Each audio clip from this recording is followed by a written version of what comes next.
Okay, and we're live, everybody. I want to thank everybody for joining us tonight and for watching the Royce in the House YouTube channel. Here with my outstanding co-hosts, I've got, where did they go? Are you guys spoofing me? I'm here with my outstanding co-host, Bruce and Bruce Hello.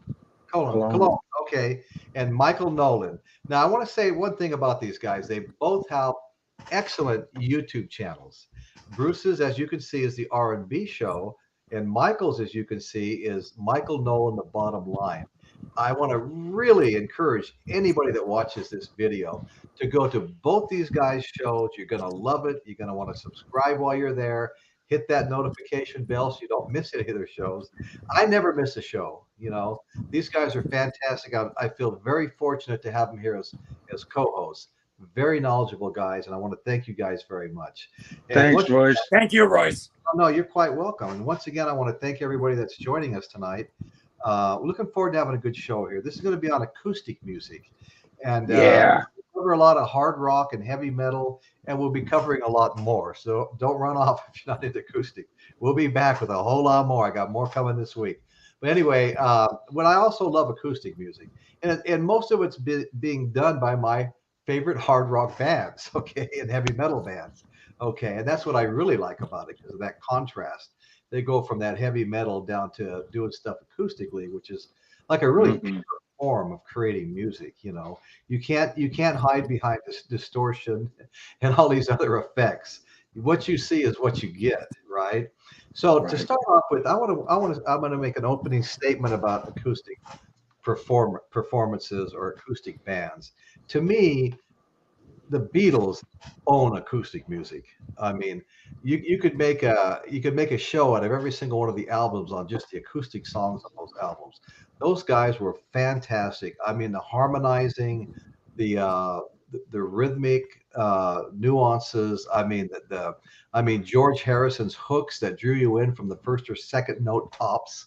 I mean, they were just absolutely amazing. And And their acoustic sound was often achieved on secondary guitars, Epiphones, Royce. They played Epiphone acoustic guitars, you TPs. know? but Yeah, a caveat to that was back in the day before Gibson bought Epiphone. Epiphone was a major right, competitor with Gibson, and I think also they were made in the United States at the time. Yeah. right. Yeah, so And they were also the only other company, just as a side note, that could officially. And so when you buy an Epiphone guitar, you are buying a true Les Paul because yeah. Les Paul signed deals with Epiphone. With They that- own now I know they're both kind of co-owned together these yeah, days, yeah. but The- Epiphone, even before that, owned the right to use the oh, Gibson Les Paul name and yeah. to make their version of it. Yeah. And I've owned some Epiphones. I've owned. Oh, me too. I own one right now. Well, I do too. One of my acoustics back here is an Epiphone. In fact, the one closest to me is an Epiphone. It's a great little guitar too. It's part of their master built solid wood series. Yeah. There's master built here. Oh, yeah. There's no veneers. It's all solid wood. Nice. Yeah. I was practicing a little Stairway to Heaven on it earlier today. I hadn't messed with acoustics in a while. I haven't messed with any of them. Now, this is my puppy, Royce. I actually traded this is a crafter, if you can believe okay. it. Okay. It's dusty as hell. And this guitar here was made by a company that's kind of known for making inexpensive but good sounding guitars. Quality. Kind of like how Paul would describe some of the Beatles' early guitars, guaranteed not to break. But this was it's called the Moonlighter, and I traded straight across my Ovation Legend. That was the top of the line Legend that you could Ovation you could buy. That's the exact same Legend that McCartney played, and that was the reason I got it because he's a hero of mine. But when I saw this with all of this, you can see that, and here where you see the different phases of the moon. Yeah. And Yeah. and this looks like my backyard. This looks like down, Sonoma County in California. So I fell in love with this guitar, and I've written some of my best songs on this guitar. And it's like I was going to get what they called the Dolphin by Takamine, and this when I played the Dolphin, and I played this one in the store, and this just had such a bright. Every once in a while, you grab the right guitar, and you don't carry too much on the name. I've owned a Martin in the past, but this so far has been the guitar. It inspires me. It draws me to it. It makes me want to create. That's fantastic. Hey, Yeah. Let me give a quick shout out to the amazing chat we have going here.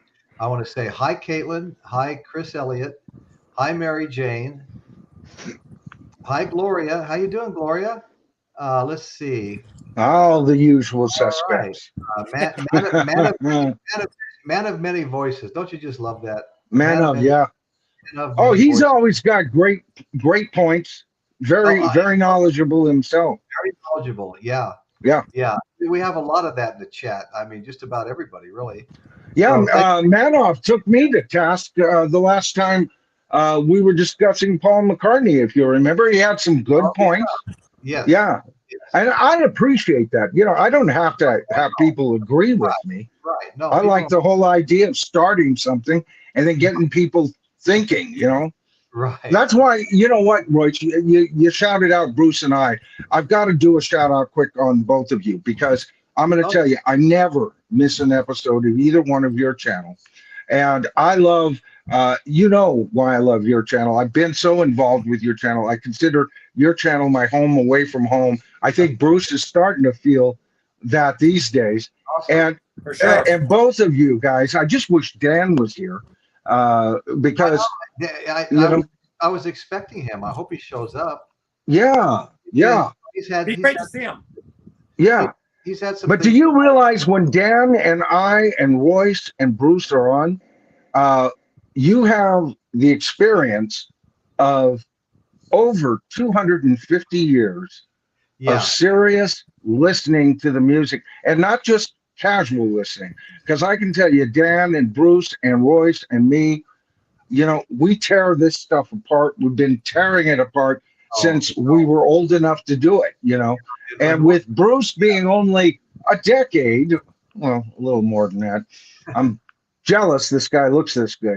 You'd swear he's 33. But anyway, he's like, what did we figure out? You're probably about 14 years younger than I am.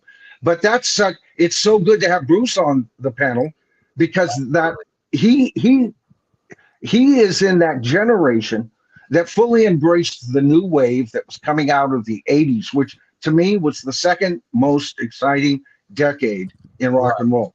You had the 60s, and then as it flowed into the early 70s, but that 60s, 70s period. And then you had the 80s, early 90s period that they were just so fertile for so many different reasons.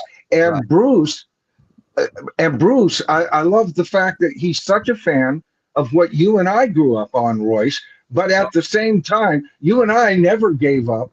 And so we were right there listening to Men at Work. We'd listen to, who was it? The Fab Five, oh, Rio.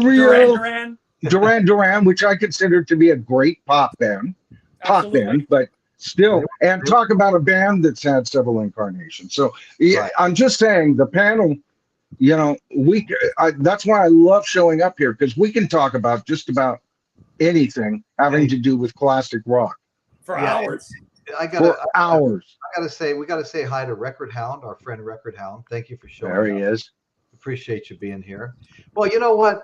Like I said, the Beatles kind of own the acoustic scene. I don't know anybody that even comes close to the Beatles with acoustic songs.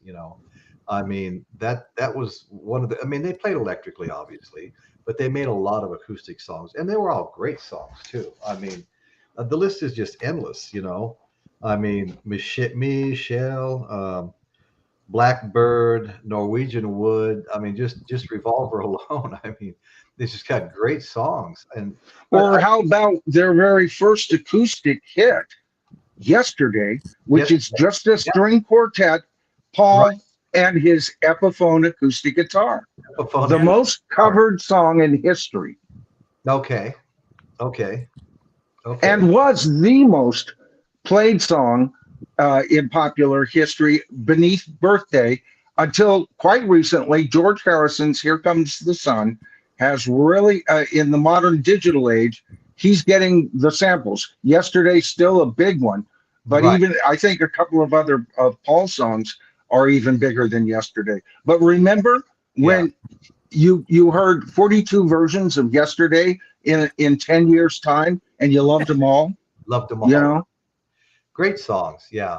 Now, no conversation about acoustic music would be complete without a discussion of MTV's Unplugged series. Mhm. Because that really, I mean, everybody jumped on the bandwagon once that got started, okay? And we saw the heaviest rock bands, forsaking their walls of amplifiers and opting instead for acoustic guitars. And there's a couple of different theories on what really kicked that off, okay? One of them has to be, let's see, um, it was a, let's see, hold on, just give me a second here, guys. Yeah. I mean, One of the things that was happening on the side of that, Royce, was bands like and artists like Dave Matthews was already becoming very popular on the college circuit at that time. right. But I've got a Dave Matthews song to bring up tonight, by the way. okay, So that kind of style, some of the grunge bands almost responded on MTV, none better than Alice in Chains. I think that's the well, finest. two different Mm, performances are credited yeah. with maybe getting the whole unplugged thing kicked off. And the first one was John Bon Jovi, and of course, Richie Sambora, his guitar player, took the stage armed with only the acoustics and did an unplugged "Wanted Dead or Alive" and a Yeah. slower monster "Living on a Prayer." And this was at Mm. a TV Music Awards show. Okay, Remember it. when people Oh, they were great. They were great. kind of started to notice that there's an audience for this stuff because the crowd went absolutely wild. Okay, then afterwards, Pete Townsend at Amnesty International charity show, The Secret Policeman's Ball, back in '79, Martin Lewis, the show's producer, managed to convince the traditionally Telecaster swinging Townsend to leave the racket behind and perform the Who classic Pinball Wizard, and won't get fooled again, stripped down with an acoustic guitar. Well, 2 years later, he came on and did the same thing again, a different performance at the same, Secret Policeman's Ball, but also there playing unplugged was the likes of Sting, Phil Collins, and Bob Geldof. So those two incidences were kind of instrumental in convincing Unplugged that there was a market for a series like this. Okay, Mhm. and so the old guard unplugged performances brought the likes of Neil Young, Eagles, Eric Clapton, Bob Dylan back on center stage. It was a platform for everyone to excel and show off in understated fashion, from Paul McCartney to Pearl Jam and REM. Okay, now the Paul McCartney unplugged story is really funny. Okay, Paul Unplugged is fun, and the highlights the fact that even the greatest musicians can get it wrong. Sir Paul commits the ultimate faux pas and forgets the words to the Beatles. "We can work it out." He forgot the words, and so he said he halts the band and laughs and says, "Let's try this again." And the second time around, he got it right. So. It's also off the cuff informality that has actually proved a winning formula. When you're unplugged and it's more personal. When you're dealing with the crowd. So anyway, Well, so what about the film Rock Show? Way before that, an entire portion, an entire set of what was it, 5, 6 songs Yeah. of Paul McCartney and Wings with nothing but acoustic guitars, sitting on stools, doing the likes of I've Just Seen a Face, Yesterday, Right. Richard Corey, the old traditional. I love that song. There's a song. There's a great rock acoustic song. Well, Coming from the traditional, yeah, end of things.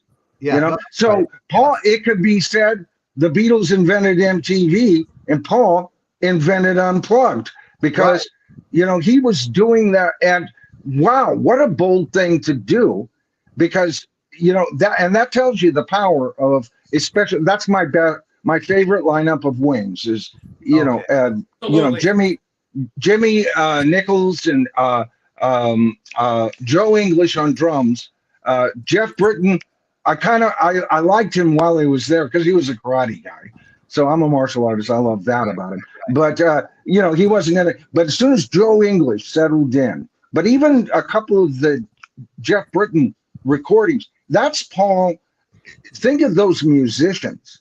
They were all there for a reason. They weren't. Paul wasn't just getting some guys together. No. He said he had chosen Denny Sewell originally because he went to the Toms like Ringo did. That's why he wanted him. He invited him back to London because he was on the original sessions for Paul's Magnificent Ram album. Talk about a lot of acoustic stuff on that album, right? And he just loved the way he serviced the songs. And as we get into it tonight, boys, you're going to find out that it's the truly great drummers that still shine when the steel string acoustics are pulled out. Right. John Bonham, just one example of that. Oh yeah. Well, another quick shout out. I want to say hi to my friend Angela and my friend Gary Spring for joining us. Thank you guys all so much. Hey guys. Okay, so and well, Angela just reminded me. Happy Father's Day, everybody. Happy Father's Day to all you fathers out there, grandfathers. I'm both, and all you mothers. There's a lot of mothers out there. I know it's not Mother's Day, but there's a lot of single parent mothers out there raising their families too. And my mom was one of them. She raised 4 boys and a little girl. Okay. And she was a tough old bird. Yeah. Well, another thing about the Unplugged series, little offshoot here, it gave the artists an opportunity to fulfill one of their obligations to the studio for another record, and something sounded completely different. And so that was counted, and they didn't have to come up with any new material or anything. So they were kind of excited about that too. Hey, you know what? There's a band that gets a lot of clunk. It's the Canadian band that nobody likes. I'm just trying to think of it. Nickelback. But I'm one of the people that like Nickelback, but here's their whole tenet. They're hard rock, right, boys? But they write all their songs on acoustic guitar. And Chad has said many times, if I can't play it by a campfire, it ain't on a Nickelback record. Right. And that's where I like that. Yeah. And so it starts, to me, rock and roll, the two primary composing instruments that service rock and roll, probably the greatest is the acoustic guitar and the piano for composition, right? No, that's exactly right. I feel the same way. But with guitar, though, here's what you got. See, the piano, especially traditionally, it was in every parlor, even in America. Oh, yeah. Any proper home, even a proper cabin, would bring a piano, right? But it was always on the parlor. It was always for the folks together, and somebody playing it had to have a good sense of music theory to perform. And so that was kind of like Americana high class type of traditional stuff that we saw in the 1800s and 1900s. With the guitar, though, it's slung around your back. It's made of wood, all right? It's got 6 strings, and it's not like, so you're a traveling minstrel. It's a wood instrument from the woods. This is why I love Jethro Tull's Ian Anderson. Yeah. It's from, with the guitar, the acoustic guitar, it's like you're a magician and you have a magic wand, and it's right, and you can perform spells on it, and you're like a traveling minstrel. It's more romantic for me. And I play enough piano. I know the chords, how to make chords and stuff, and mainly because I've used them to play like orchestra parts on, like a synthesizer type of part on some of my songs. So I love piano. I love I learned music theory on piano. Thank God to a great teacher. But Right. the magic for me when I write a song, my best song comes from me strumming or finger picking with this hand and doing and six strings, man, in a sound box. Yeah. Isn't that wonderful? Incidentally, I watched that. Betty and I watched it together. That song that you put on your Patreon account. Oh yeah. Watched that. What was it? It was I think it was Friday afternoon we watched it. Yeah, and it was. Yeah, I saw your message. I responded, Royce. Yeah, that song I wrote playing a lot of synthesizers, and you can hear it.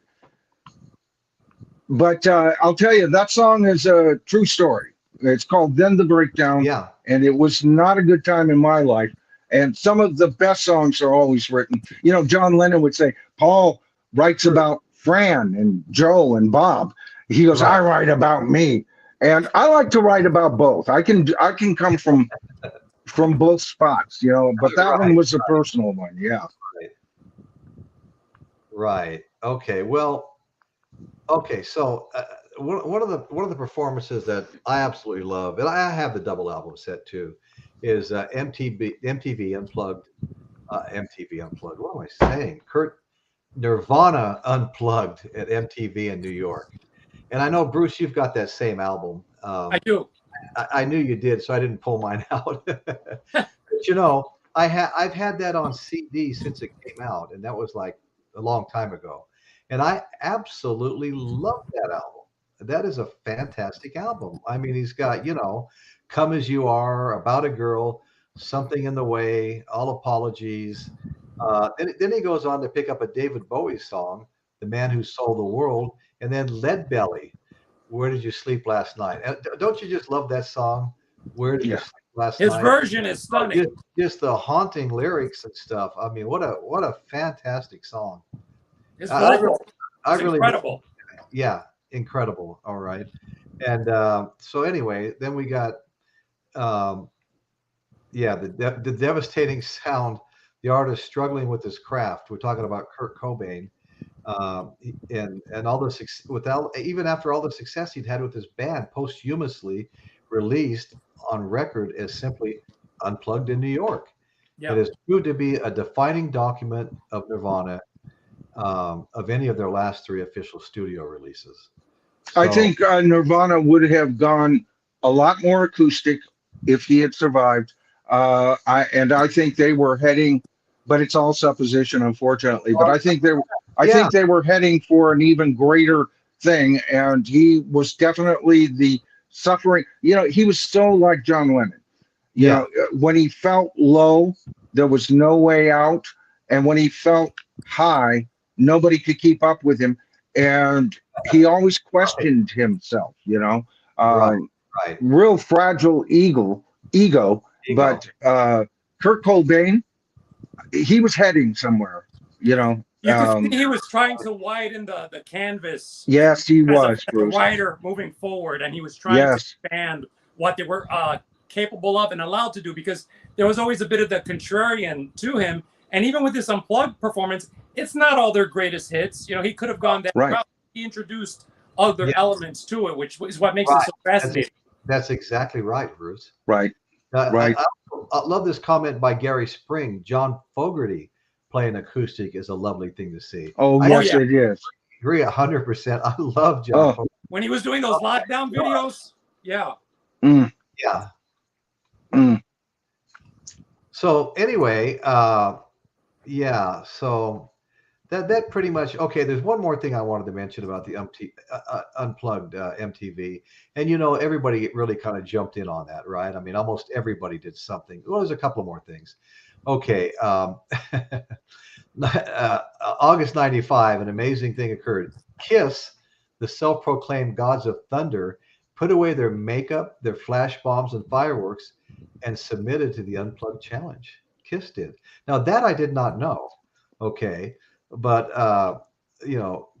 but the real coup here was they brought back the original Kiss lineup, took their Yeah. makeup off, brought back I mean, Peter, Chris, and Ace Frehley. They brought the original lineup back and asked them to join them for the television taping.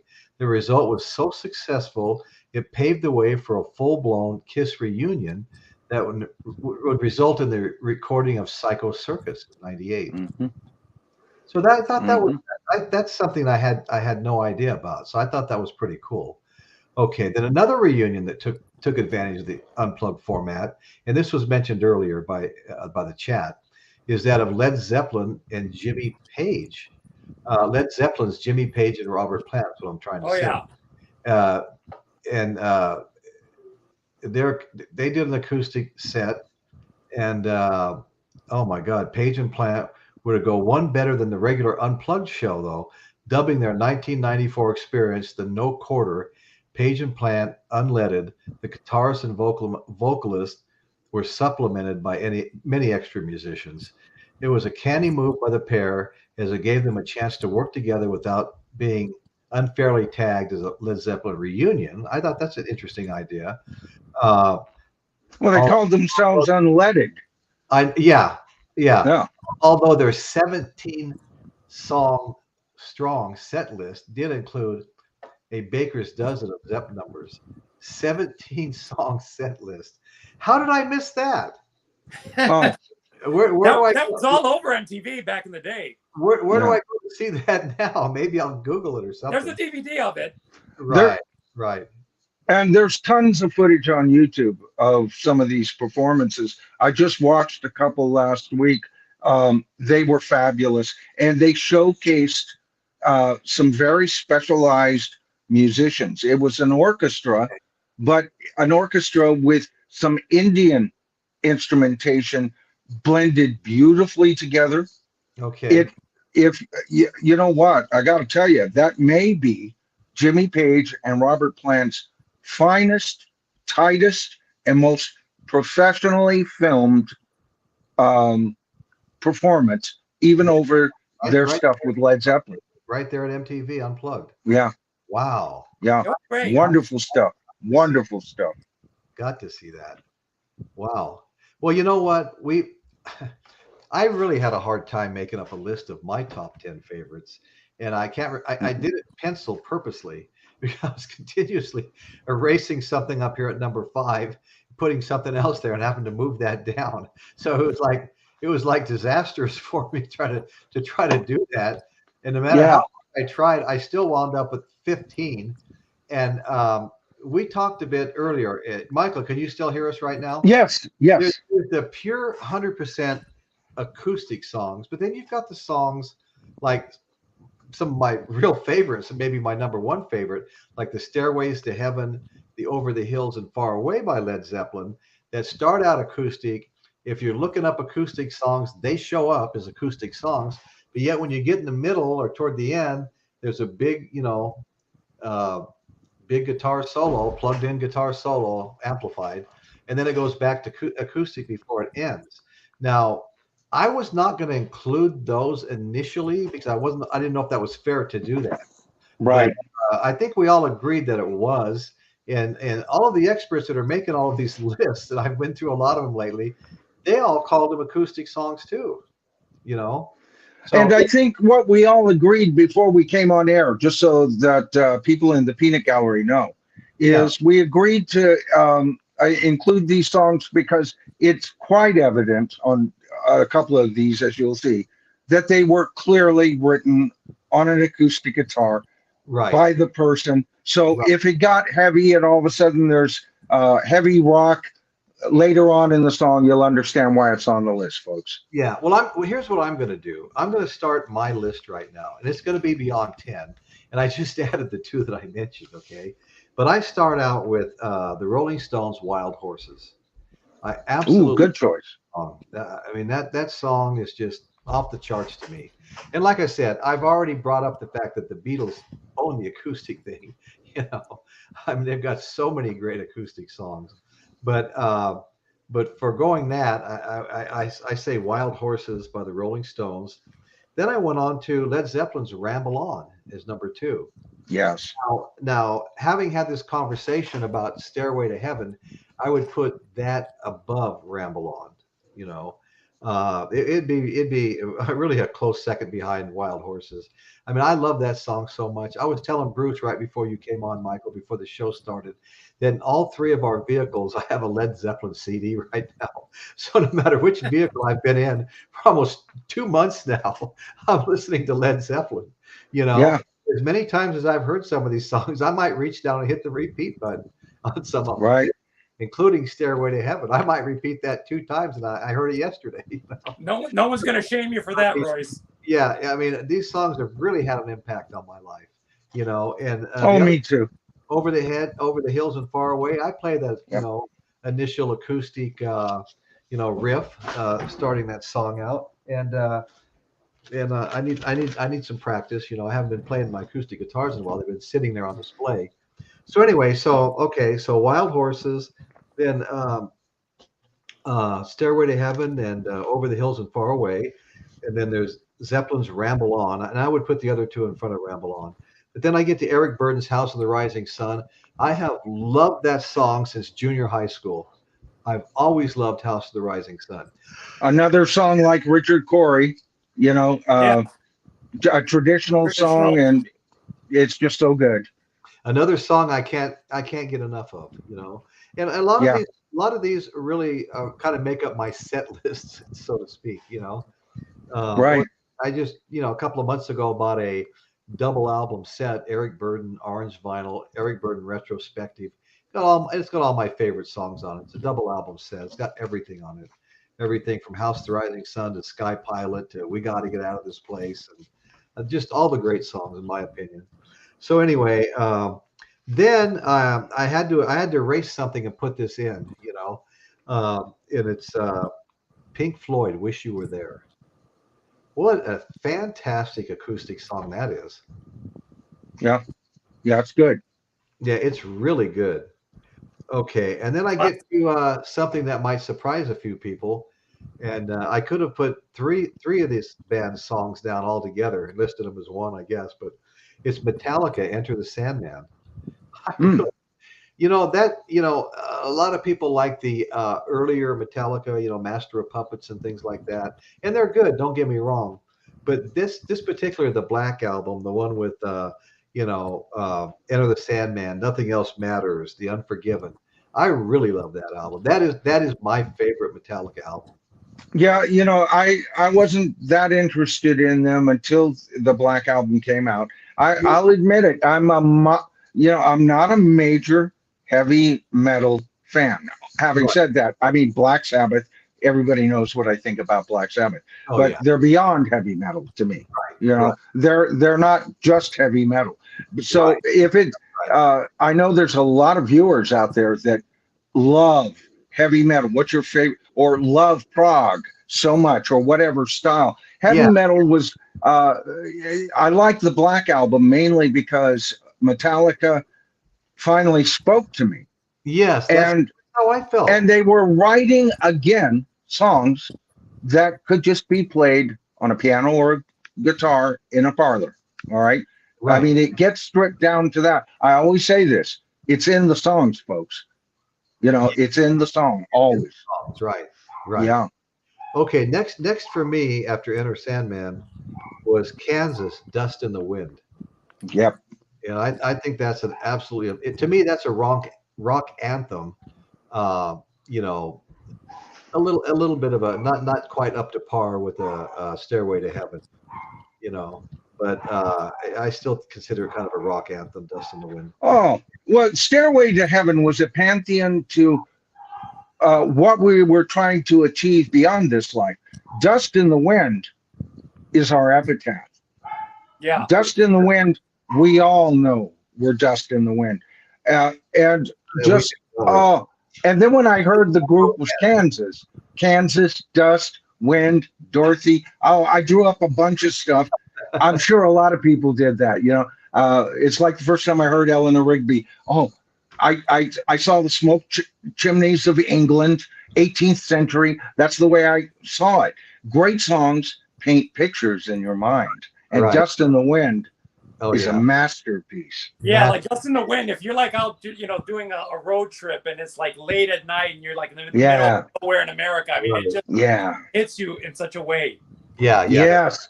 I always think of myself driving at night on a desert road when I hear Dust in the Wind, Bruce. That's weird that you said it. I almost just said that prior. That's where my mind goes. Same thing when I hear Maria Muldaur, Midnight at the Oasis, a midnight desert song, right? Or Hotel California, even. Yeah, or Kashmir, if we were talking heavier stuff.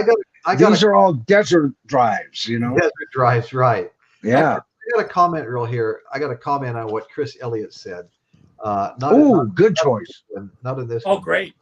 What he brought up was a comment made by John Paul Jones when they were at some kind of award show. John Paul Jones, Plant, and Page, and he made a comment about them forgetting his phone number because they never call him for these other projects that they're doing. Yeah. I don't know if you guys saw that. I saw that. I did.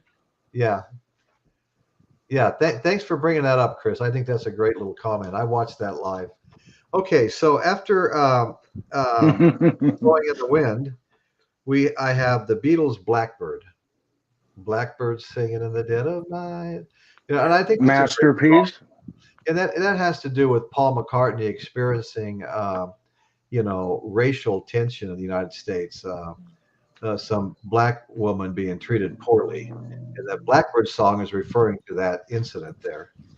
And the moving guitar parts, I learned that song so that I could sing it while playing that guitar part. And I don't do it like Paul. Paul does a thumb forefinger pick. And of course, I do more. So I'm picking from here as I do it. But that was my first bass lesson, because I can tell you, when I learned to be able to do that song and sing it, that's what, remember Paul said, playing bass and singing is kind of like rubbing your tummy and patting your head at the same time. It's difficult. A lot of people don't realize to sing lead vocals and play bass. Well, the same thing with that kind of guitar playing. And what wonderful. And the changes, and you're switching from your first and third finger to your fourth finger to reach the sharp that he purposefully chose as you go down, up and down that descending line. Yeah. And then he painted the picture of it could just be about this blackbird, but then you heard, oh no, that's not what it's about. That's right. And Led Zeppelin is heavily represented in my list. I go from let's see, Blackbird to Going to California. I really like that song too. It almost reminds me of my life. My whole life I dreamed of moving to California. I was growing up in the Nevada desert, Henderson, Nevada, just outside of Vegas. All my cousins, my father's family had settled in California. And all my cousins lived in California. We'd go visit them in the summertime. And that was my dream, was to move to California, And someone told me there was a girl out there, And when I got there, I knocked on an apartment manager's office door, trying to get this apartment. I told my buddy that was already living there, you got to find me an apartment. I'm ready to move. I've saved $400. I'm ready to go. And but I need an apartment with a garage for my Harley Davidson. So he found me an apartment with a garage. I knocked on the manager's door, and who answered but my wife to be? Wow. Yeah. My wife to be 50 years this month. 50 years. See, you know what I mean?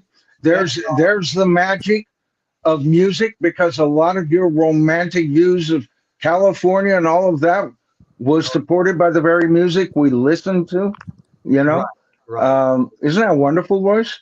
Oh, yeah. Really Good Lord. Yeah. Well, fantastic. After going to California, back to the Rolling Stones. We had Wild Horses, but this is Angie. And I think Angie's always been just a really cool song. I mean, what a great job, vocals and the acoustic part of it. Yeah, very plaintive. Yes. Yeah. Let's see. Manav's talking about going to California with an aching in my heart. There you go, Manav. Yeah, right on, brother. So after Angie, I have the Eagles acoustic version of Hotel California. Beautiful. Wonderful song. Yep. That version. They changed. They really changed the song's total complexion with that.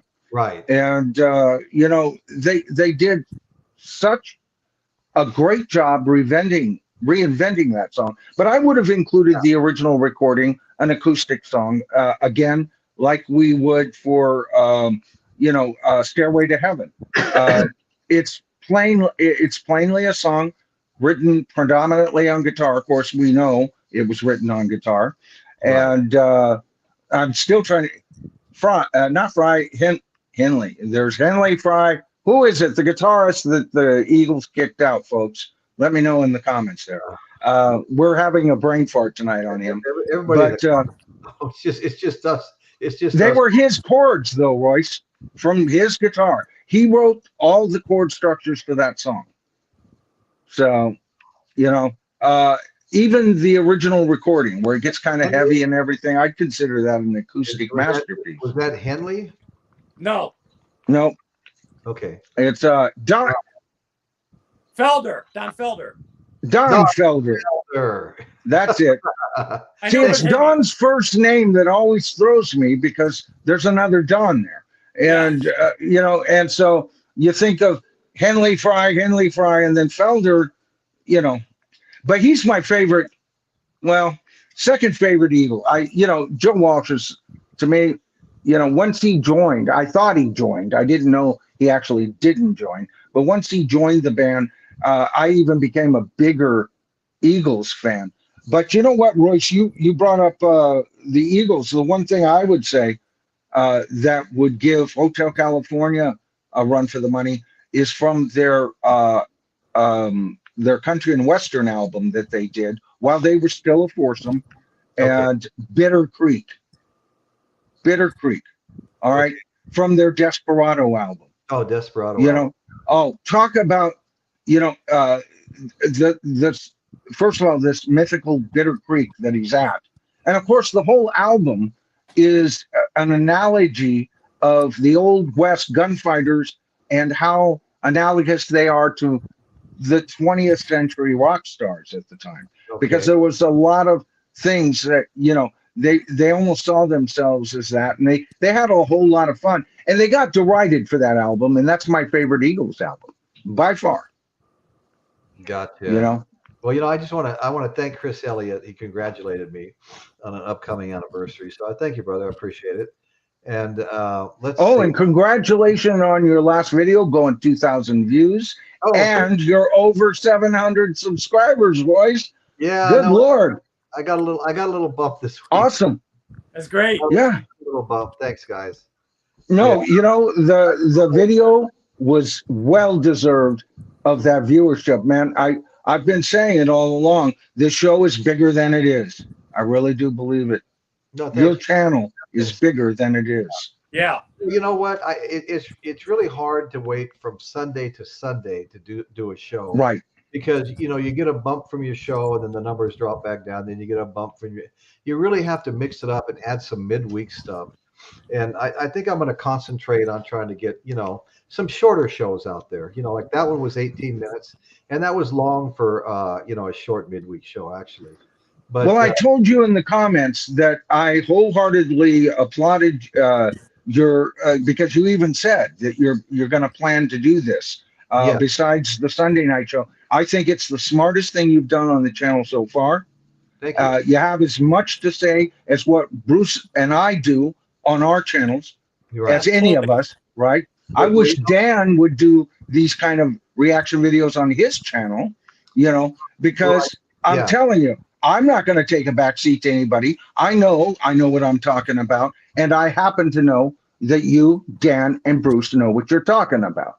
And so more of you just kind of doing, here's how Royce thinks of it, instead of just co-hosting only. Right. I think your channel will grow a lot faster in the future. Just even if it's just a minimum of one extra video, but if you can manage two, I guarantee you success, you know, buddy. That one that I put on, I've been thinking about it for some time and had some notes, but getting pushed back a day, pushed back a day, pushed back a week. And so finally, I was getting ready for work on Thursday morning. I said, fuck it, I'm doing it right now before I leave for work. And I came in here and sat down, and in 20 minutes, it was done, you know? Right. And, then I went out and jumped in my truck and ran to work, you know? So it was like right before leaving for work. So, you know, it wasn't 100% polished. You know, there was a couple little errors, you know, that you know, you rewatch a show and you see something, and you're like, oh no, but nothing serious, you know. It was well received, and it just goes to show you the audience that's out there for heavy metal. Well, when I say heavy metal, I mean in particular Led Zeppelin and Black Sabbath. Yeah. Right. Yeah. Yeah. I thought it was a really But fun. it's not just that, Royce, because I've done Led Zeppelin videos that you know, some of my biggest videos are Led Zeppelin. I'll guarantee, you know, they are, that's kind of how my channel kind of got its foothold, was through connecting with a lot of Led Zeppelin fans. But I've also done Led Zeppelin videos that have done horribly compared to the others. It's always in the story. It's all, you know, I've made horrible videos. I've done videos, and 2 days later I'm going, what the was I thinking? What was I? Oh, I forgot to add that. That would have made the video watchable. You know, so that as bad as me forgetting to go live last week for the first 30 minutes. Oh God, you know, if any of you people out there have your own channel and you're doing your own videos, which I'm sure you're doing, you know, there's days you're on and days that it's a job.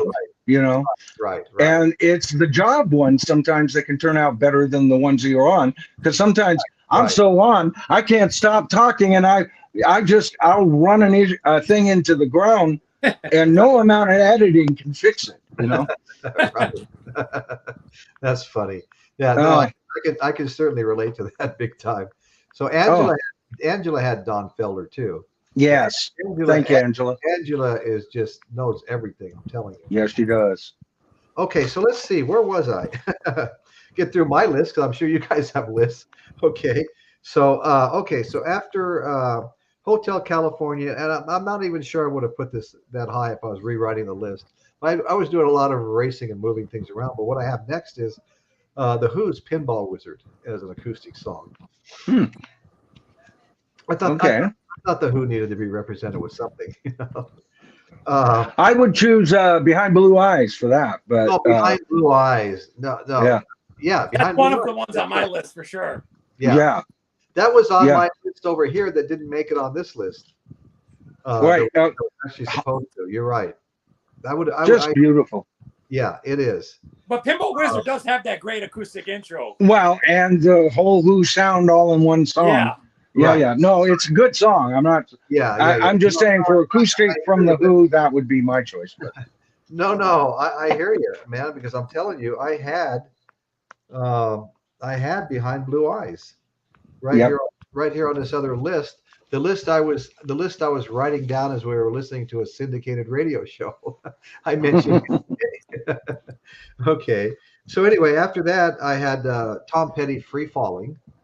Oh, good choice. I just heard that a couple of times over the weekend on the radio. Oh, did you? Yeah. Okay. Yeah. No, that's a great song. I miss Tom Petty. You know, I do too. I'm sure he would have put out some more stuff by now. And then, of course, you can't do acoustic and not bring up Neil Young. So I have Neil Young, "Heart of Gold." Yep. Neil and Young. You can bet a couple of songs are on that album or on my list. Same here. Yep. Yep. Okay, and then I'm back to Zeppelin, "Babe, I'm Gonna Leave You." And also on my list. That's also great. That's the beauty of going first. Okay, and then I just threw in some stuff, you know, like I mentioned, "Stairway to Heaven," "Over the Hills, 4-Way." I moved them up because we talked about that. So anyway, that pretty much summed up what was supposed to be the top 10. Probably wanted to be in the top 17 or so.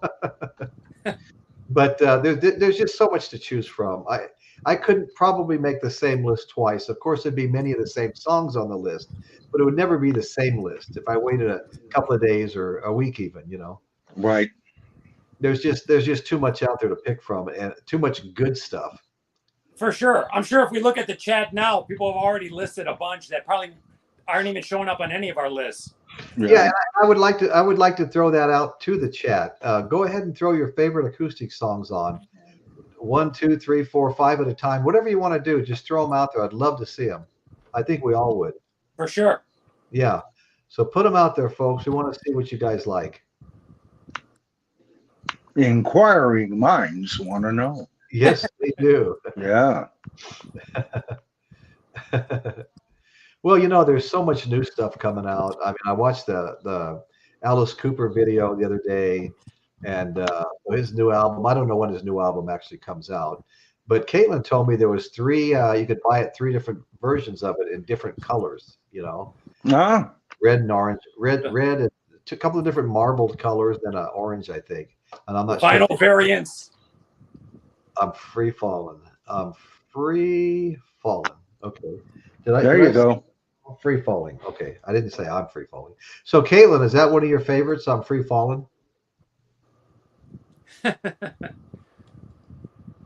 Okay. Congrats, Kate. There's a 2 LP set by Alco called Mari Soul. Okay. Some festival as a live Alice set out. Okay. Right on. Yeah, we have a bunch of really knowledgeable people here. Yeah, and you know what? Chris Elliott says Neil Young's Whole Harvest album could be into the mix. Oh, for sure. I would definitely agree with that. I picked a song, but I would definitely agree with what you said, Chris.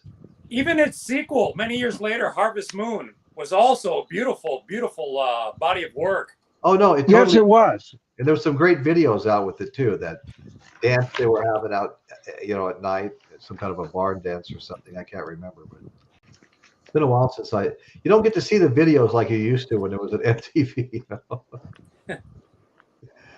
know? Okay, Bed of Roses, Bon Jovi, Caitlin. Yeah.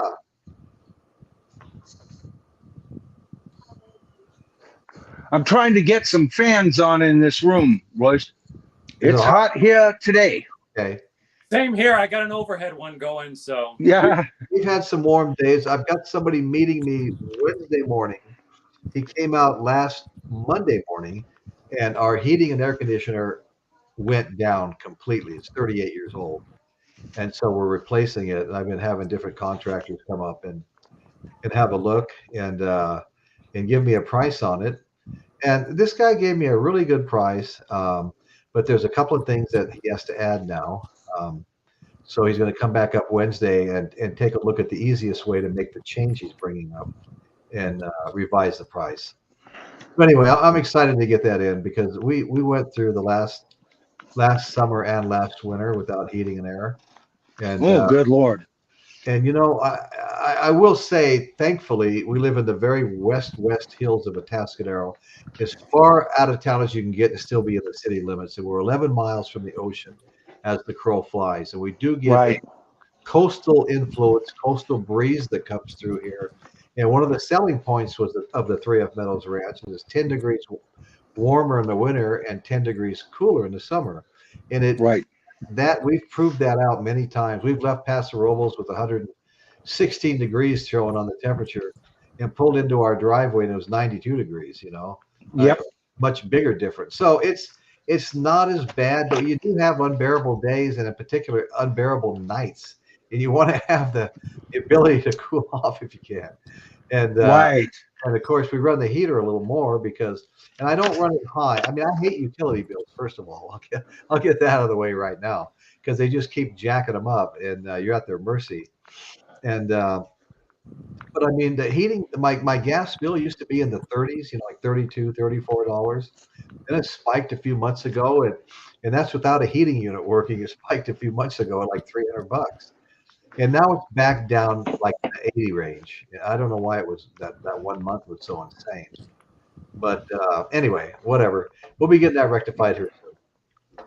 So anyway, Bruce, Michael, you got some lists and want to go through some songs. Let's go for it.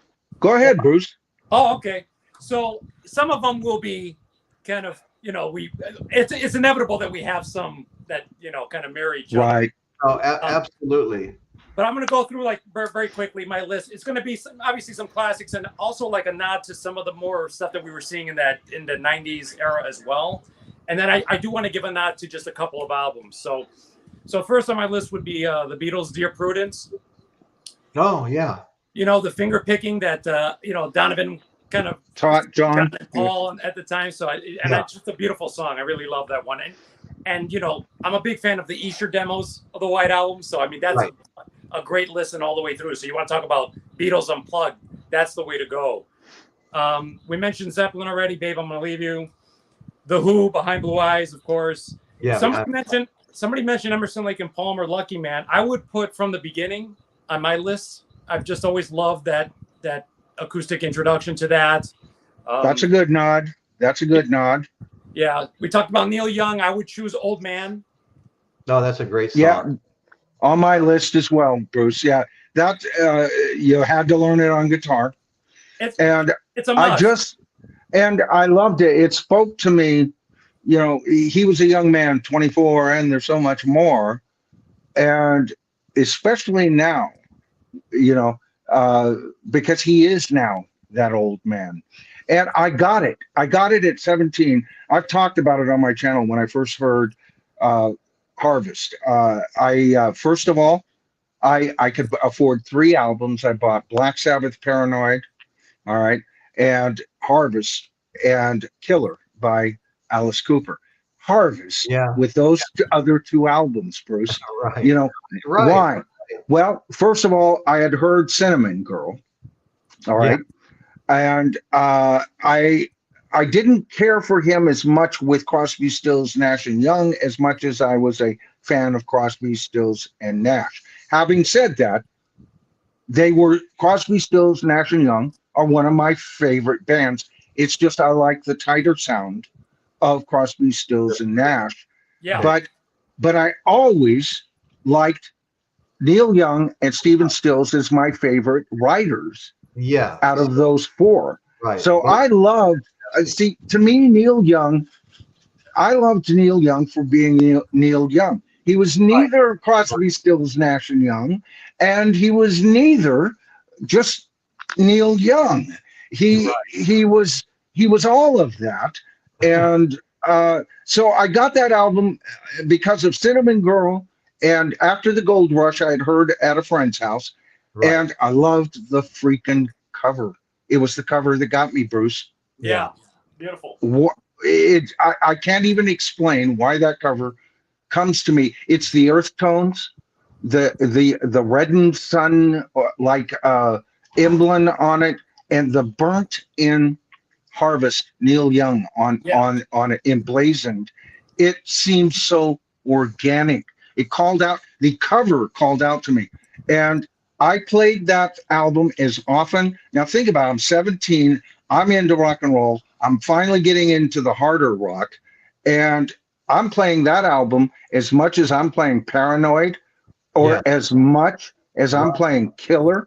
You know, 1 minute it's Halo of Flies, and then it's A Man Needs a Maid, on to Planet Caravan. What a magical time. I know. So, and I agree. Was it, who was it that said in the comments, was it that said that this whole album could go on this list? I agree with that 100%. I think it might have been Chris Elliott. Chris Elliott did say it. Yeah, now that you bring him up. Yeah. He's right. Look at the chat, the lists they're coming up with. Look at Manny, Rocky Raccoon, House of the Rising Sun, Blackbird, Tangerine, Wish You Were Here. I mean, I think three of those were on my list. But look at Caitlin, Wild Horses, California Dreamin' by the Mamas and Papas, Mary Jane. I mean, this is just way cool stuff here. Yep. Good one, Mary. Right on, Caitlin. That was a good one. You got the Silver by the Rolling Stones is up. Oh, yeah. Okay. Yeah. Yeah, look at that. 9 Times Blue, the Monkees. Oh, yeah. Ooh. Really good one. Yeah. That's like a deep cut Monkees track. Hey, for sure. Jim Croce, Time in a Bottle. Who didn't love that song? Who didn't love all of his stuff? You know. Well, exactly. Who didn't love all of it? Yeah. I mean, Operator, Bad Leroy Brown. and the man could rock on an acoustic guitar. Besides, you know, you had Harry Chapin, who was always singing melodic, beautiful stuff. And we could talk about how Cats in the Cradle, another great one. You know, we could talk about James Taylor. James Taylor. We could talk about Carole King and the Tapestry album. Now that's more piano based, but still acoustic. You know, is if it's a piano, that I consider an acoustic instrument. Yeah. So you could go all over the place with that. But I'm interrupting Bruce. That just came to my mind there. No, go ahead, Bruce. I'm sorry. No, that's what we're doing here. We're sparking off the conversation for sure. So yeah, which we usually do, huh? Yeah, thanks for interjecting that for sure. So to continue my list, ironically, we're talking about Neil Young, and this is a song that's often been kind of called like a Neil Young ripoff in a way, but it's become a classic in its own right. I want to make a nod to America, so it's going to be America's Horse with No Name. Absolutely. Yeah. And I mean, so many great songs that band, you know. So that's really the tip of the iceberg. Ventura Highway could be on the list as well. I love that 2-chord song. Honestly, it used to be was it? E minor, and I can't remember the other one, but it used to be a fun one just to strum, you know. Yeah, and it's all in the rhythmic intricacy, not so much the chord, you know. But it's no, but it's a very, very cool. I even thought about that song myself, you know. Yeah. And I don't think I mentioned this one. I don't know how I skipped this on my list. Probably because there's so much erasing was going on. But it's Dylan, "Blowing in the Wind," and then I'll let you go back. Sorry. No. Yeah, yeah, of course, major. So this will then jump up a little bit ahead, but I wanted to mention Queensryche's "Silent Lucidity," which is in my mind the greatest Pink Floyd song Pink Floyd never wrote. Yeah. Because it's got all the textures of, like, you know, stuff, different pieces of the wall. You have Comfortably Numb in there. You've got like different stuff, and it's just a beautiful nylon string opening. Right.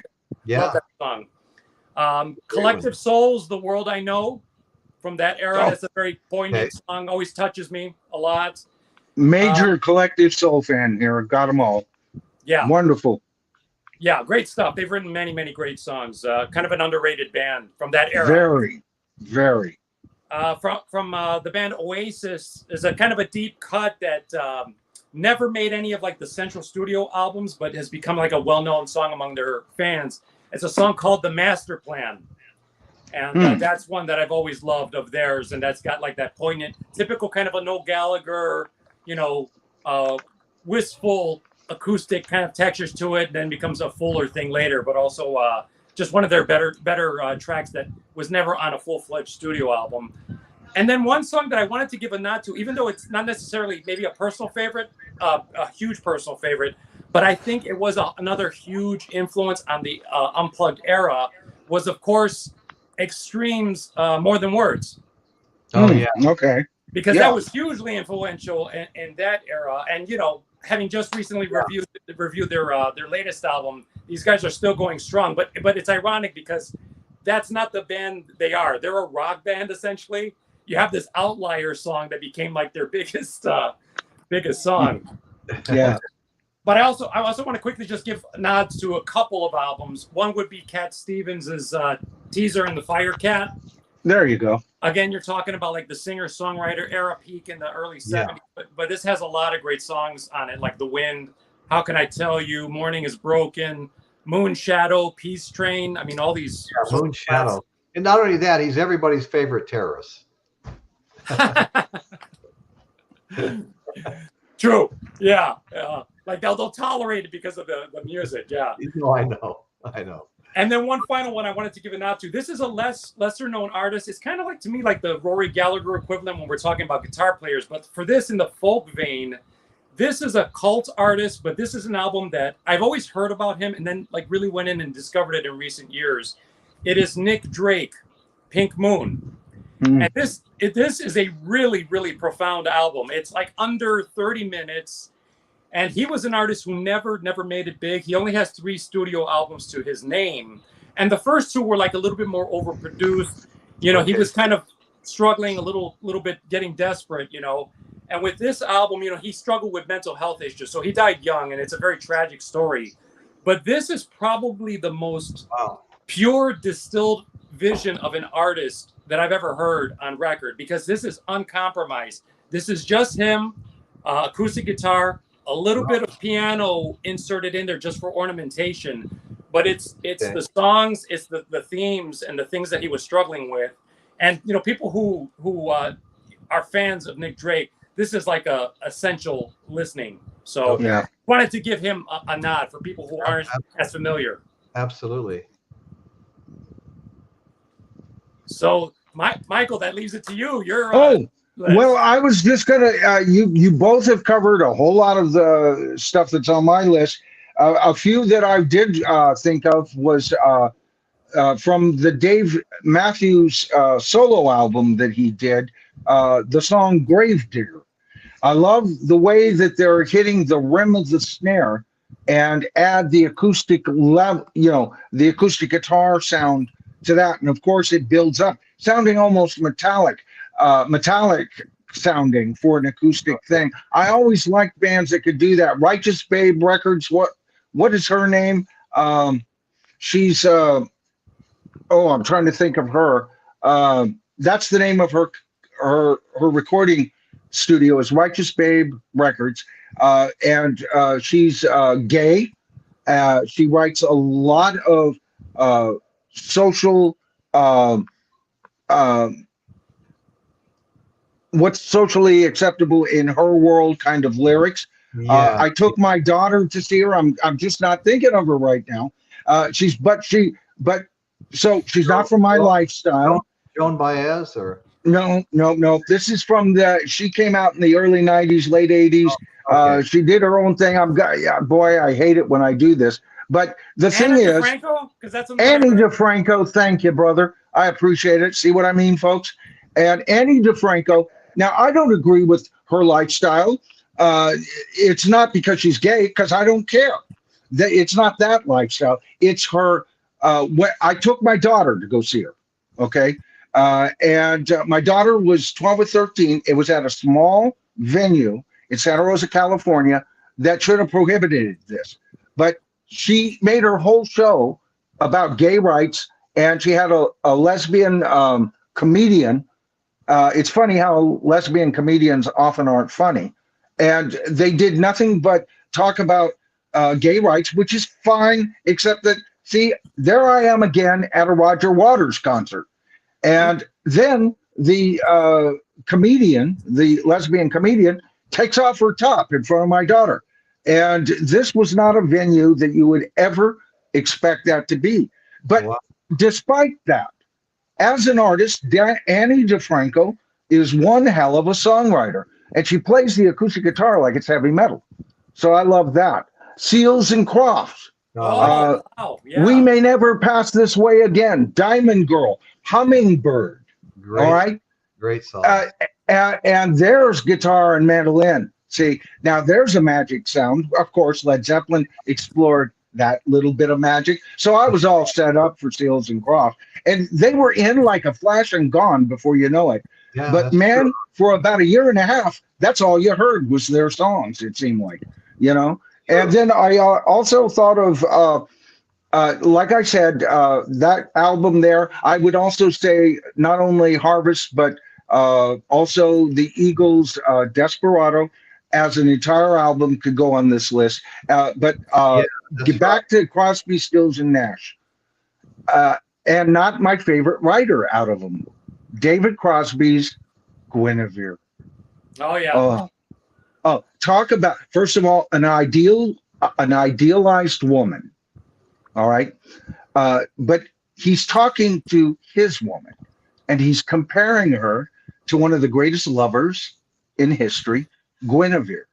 And he only sees the heroine, not the bad kind, the heroine in his girl, in his woman. You know, Guinevere drew pentagrams like yours, lady, like yours.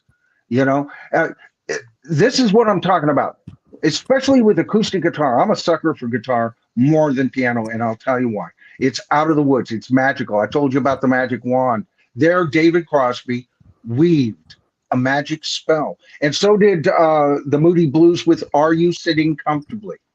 Let Merlin cast his spell. Songs from the Woods folks.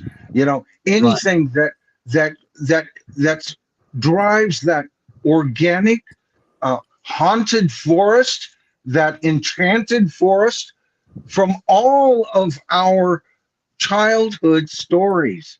Hansel and Gretel came from those woods, right? Ian Anderson came from those woods. Robin Hood came from those woods, right? And so did Led Zeppelin and the Hobbits. And there's where the magic in rock and roll. See, rock and roll dares cover these kinds of things through its many different subgenres. I mean, there are albums that are as good as A Tale of Two Cities for me, you know, and that's a major ass story, man. I hear you. That's, you know. So anyway, that's what I was thinking. Along with those, of course, I mentioned Julia. You mentioned the other one. Julia would have been my choice for John's acoustic piece on the White Album, and then Who'll Stop the Rain by Creedence Clearwater, or any other Creedence Clearwater song for that matter. Any other Creedence Clearwater, yeah, for sure. Yeah. That was great, both your guys's. But in the chat is on fire with their acoustic stuff.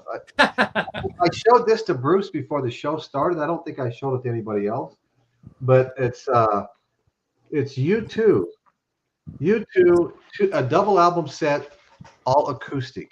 I just picked it up this week. I'd never seen it before, and it says 16 new acoustic and reimagined recordings from the U2 catalog, produced and compiled by The Edge, including one, I Still Haven't Found What I'm Looking For, Pride in the Name of Love. I mean, it's like. Is this Songs of Surrender? Yes, Songs of Surrender. Yeah. That's exactly what it is. Songs of Not Surrender. Not a fan. I listened to it and I liked it today. Did you? Yeah, and a lot of people do, Roy. So I'm just saying, you know, that's I have a problem with the album. I think it's U2 scribbling on paper. It's very different if you listen to U2. I've got I think 5 of their CDs. I don't think I paid more than $1 for any one of them at a thrift store. I bought a group of 5 of them one time there. I like a lot of their songs, you know, like you know, In the Name of Love, and well, there's so many Streets with. Oh, me too. And a lot of those songs that are on Songs of Surrender, I love. I just don't like those versions. That's all. It's always tricky when you try to reinterpret a catalog that well beloved. You know, it gets that. Yeah, you know, it's always a losing proposition with veteran artists. I like it, but I don't like it as much as the original recordings. Yes, that's what I think I said in my review, was the definitive recordings had already been done, and this became a curiosity. First of all, the drummer didn't do any drumming on the album. They used tapes of him, and the bass player came in and did some work on that, but then they chopped up his bass parts, because really all it is an Edge product where Bono came in at the very end and recorded his vocals. But it was Edge's little thing, and I don't know. It didn't sit right with me. Basically, what it says, yeah. Well, the other issue too is I don't know if this is just disingenuous on Bono's part, you know, like just making excuses maybe because he can't hit those notes anymore. But he's always kind of putting down his younger voice. But really, that's kind of what we were weaned on. And there, even though it wasn't a technically perfect instrument, it had passion. It had undeniable passion. You know, when he went for those high notes, I mean, that wasn't a trained voice, but you felt it. There was power behind those earlier interpretations. You know, obviously now all the songs have been reconfigured to his voice now, and no problem with that. But it's no substitute for those originals. Just put it that way. No, right. And on top of that, the way they tied that album with Bono's book and Bono's circus. Oh, I mean book tour. No, it was a circus. I'm wrong. Sorry, guys. No, it was a circus. No, he was, traveling around touring a book with music being played, and then this comes out, and this just so happens to meld in to the Sphere in Las Vegas. And then what do they come out with? And it's a wonderful album. I'd love to see it played live. Not there, but of course they're gonna, they're gonna do what's Custom baby. yeah, Octoon Baby, yeah. Yeah. And so what I'm seeing from you two these days is not a lot of work. Not a lot of work, and they're fastly becoming like I don't know, just an oldies band with a lot more gravitas than an oldies band. You know, they're not like Jan and Dean touring with the Beach Boys the last few years of their life. They're much bigger than that, but it's almost like they're becoming a parody of themselves, and the ticket prices are more expensive and the shows are even bigger. And evidently, you know, we're going to go into the virtual world in this sphere. The only thing that I'm holding out for with you two, because I've kind of like, I've trailed off on the last few studio albums, but what I've heard Edge say it, I've heard Bono say it, is that the next album will be a full-fledged rock and roll album, which is what they need to get back to. You know, I mean, I don't mind that experimental period that they had in the 90s, you know, but then I feel like the more recent albums the songs just weren't there. But, you know, I would be fascinated to hear them try and tackle and do a straightforward rock and roll album again. They have it in them, Bruce. They're one of the biggies, but they're like Pink Floyd. It's whether they're up for the task now and under these conditions, right? I find it disingenuous to tour an album known for its drums and for Larry Mullen's direct input and then replace him. You're not even seeing really you two. You're seeing three of you two. You know, it's like they're one of the few bands. You can't have Led Zeppelin without those four members. You can't have the Beatles without those four members, and you can't have U2 without all four members. They're not interchangeable. They're not one of those bands you can interchange. They're not like the Eagles. Absolutely. Well, you mentioned concerts earlier. It was just announced that Jason Bonham's band is going to be playing at Vina Robles Amphitheater, and the tickets there weren't bad. I mean, pretty damn decent seats for about $55. First I got real excited, and I was like, well, you know, it's not even a single member of Led Zeppelin. You know, it's really a tribute band. When was the last time you paid $55? Plus, there's going to be some fees added on. Oh, sorry, 2 tickets. Yeah, but he's a great drummer, and if I had $50 on me and he was in my town, I'd see him. Yeah. Okay. All right. Well, that's you know. Okay. You know, that's a no-brainer. I mean, he'd be worth. Jason Bonham's worth $50. Sure. Yeah.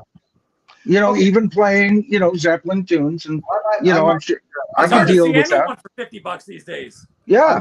I might have to go see that because they were decent seats. I mean, about the same that I had for Alice Cooper. They were close to center stage, just a section back, you know, and not bad at all because there's no bad seats anyway. It's a little amphitheater, a winery. And then it was also announced last week that Sammy Hagar is coming to the State Fair this summer. And that's wow.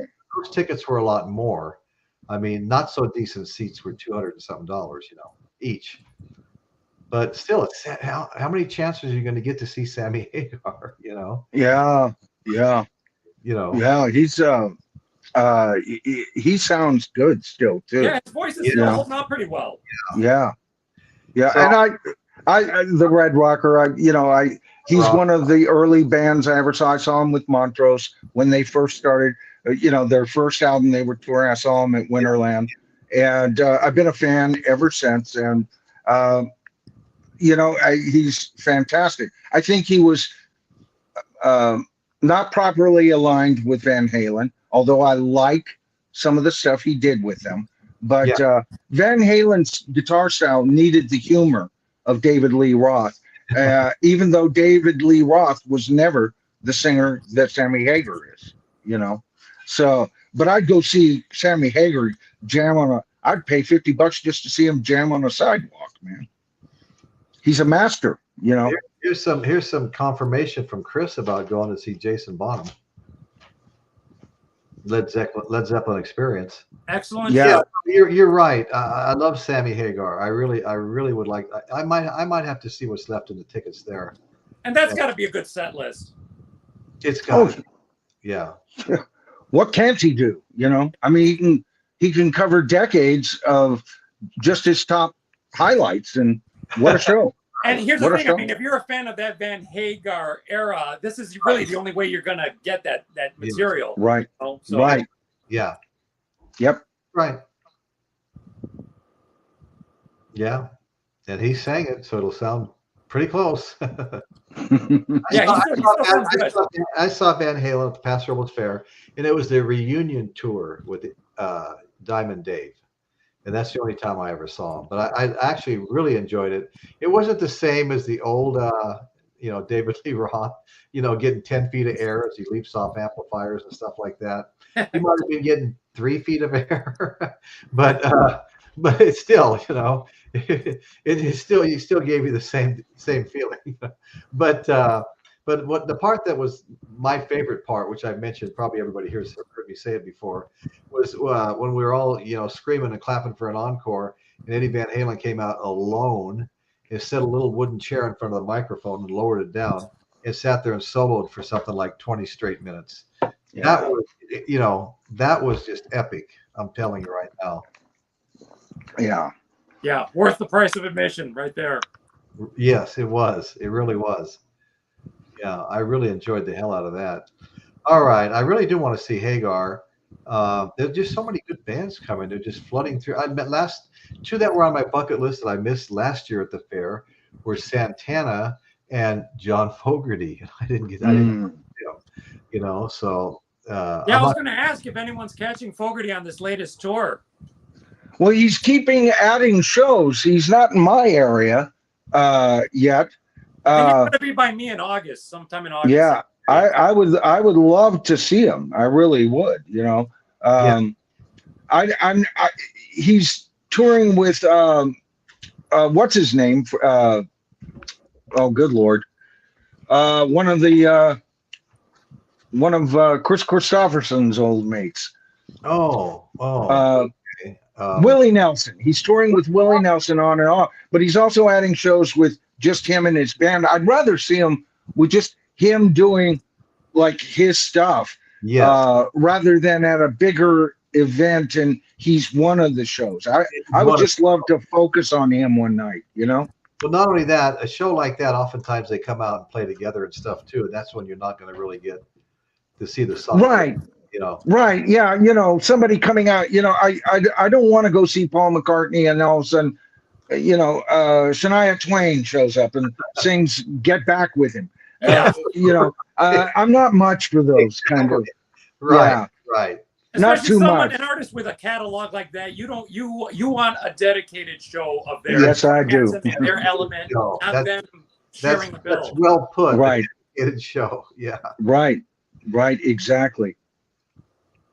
Yeah, talking about Ringo Starr here, very good drummer. Ringo became a great drummer, I agree, Gary. And I agree too. And he's also coming to the Vina Robles Amphitheater this summer. Ringo, the perfect songwriter's drummer. Right. And I've said this before, Gary, but I attribute his brilliance to the fact that he's 5'0". He's left-handed playing a right-handed kit, right? And so he has an almost late approach, but it's not late. But there is a trip along to his. And again, Paul, I talked earlier about choosing Denny Sewell because how he went for the toms. Ringo goes for the toms like no other drummer, and so tasteful. So I agree with you 100%, buddy. Cool.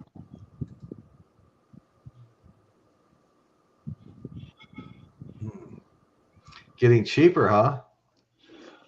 Okay. Yeah, there's everybody. I know REO Speedwagon. Well, what's his name and a bunch of guys was in town. I didn't go see him because it's just. I mean, their original keyboard just retired, and now it's just the guy that they brought in later and did all his songs. I forget his name. The lead singer. He's still there. So all the hits, huh? Kevin Cronin or something like that? Yeah, Cronin. It is Cronin. And he's there. And so if you like their songs and you want to hear their songs sung by the guy who sung them, it's good. And I think the tickets were only about 100, 125 to see him. But the more I thought about it, it's like, no, this isn't the same thing. I would like to see him, but I'd like to see him in a small theater. I don't want to stand out like they're REO Speedwagon. They're not. Right. That's the thing. Yeah. Yeah. So I backed off on that one. Well, let me ask you this: would you see the current incarnation of ZZ Top, even though they're just missing Dusty Hill, but they still have obviously the other two? Oh right. Yeah. Well, first of all, you've just got one of the best guitar players in rock. So just to go see that, just to go see Gibbons, just to see Billy play, would there, it's like saying, well, Eric and so are touring, doing Cream songs, but there's no, the rest of Cream isn't there. You still go see Eric Clapton. Right. And he's doing Cream stuff. I don't care who's playing with him. I'd go see him doing that. Eric Clapton has been popular since I was in, early high school. Well, he's Eric freaking Clapton. I know. Yeah. I mean, his original fans called him God. They were painting Clapton as God in all over the place. Yeah. All over the place on building walls. Well, right. Guys, you know what? We've been on here now for it looks like an hour and a half. So I think this could go. We could do 4 shows on acoustic. Oh, easily. Yeah. 4 shows on Beatles acoustic songs. Oh, anyway, easy. I think we're going to hang it up, and I want to really thank you guys for coming on and helping me. Well, thanks for having us, Rose. Yeah. Oh, absolutely. A regular crew here. And I want to really thank everybody in the chat. I mean, they were alive tonight. Oh my God, look at this. Keith Moon, crazy drummer, Gary Spring. I mean, I'm just trying to get the last of them up here, but the chat was on fire like it always is, and we really appreciate you all being here. And thanks so much. And stay tuned. We're gonna have more shows coming. We're gonna have more of the midweek pre-recordeds coming out between the live podcast. And if you're watching this and you're not already a subscriber, please give it some serious consideration. It doesn't cost anything, but what it does is it helps sustain the show, and it keeps us going, keeps us growing, so we can better serve you. Maybe I'll have better lighting someday, and things like that. So anyway, I just want to thank everybody, and that's what's going on at Royce's World today. Thank you one more time. Good night, everybody. Good night, everybody.